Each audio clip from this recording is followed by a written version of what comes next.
asosiy muloqot manbai bo'lgan til xalqlarni birlashtiradi, tarbiyalaydi, urf-odat, an'ana va madaniyatlarni saqlaydi, avloddan avlodga o'tishini ta'minlaydi.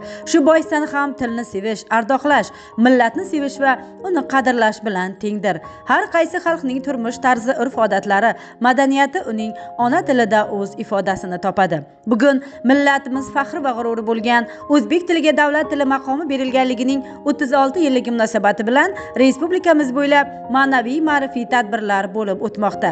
Shu munosabat bilan Kattaqo'rg'on shahridagi Alisher Navoiy istirohat bog'ida tashkil qilingan bayram tadbiri ham tantanali tarzda bo'lib o'tdi.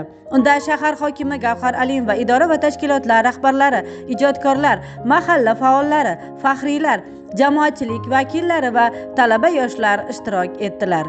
Tadbirda so'zga chiqqan shahar hokimi yig'ilganlarni muborakbod etib, bayramning mohiyati haqida so'z yuritdi. Atoqli ma'rifatparvar Abdulla Avloniy bobomiz aytganidek, til millat ruhini yuksaltiruvchi buyuk kuchdir. Ushbu buyuk ne'matni har bir millat qanchalik e'zozlasa, qadrlasa, uning taraqqiyoti uchun jon kuydirsa, til yanada go'zal va betakror bo'lib qolaveradi. Zero unda xalq tarixi, milliy qadriyatlari, madaniyati mujassamdir. Shuni alohida ta'kidlash joizki, har birimiz tilimizning pokligi va o'ziga xosligini saqlash, uni boyitish va takomillashtirishga o'z hissamizni qo'shishimiz lozim. Millatimiz g'ururi va iftixori bo'lgan noyob xazina, ona tilimizni asrash barchamizning burchimizdir, deya ta'kidladi shahar hokimi o'z so'zida. Shuningdek, tadbirda so'z olganlar o'zbek tilining qadimiy ildizlari, qudrati, mamlakat hamda xalqaro maydondagi nufuziga to'xtalib o'tdilar.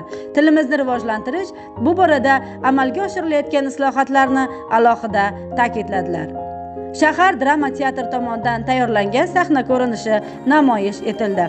Tadbir davomida so'z mulkining sultoni Alisher Navoiy haykali poyiga gulchambarlar qo'yildi.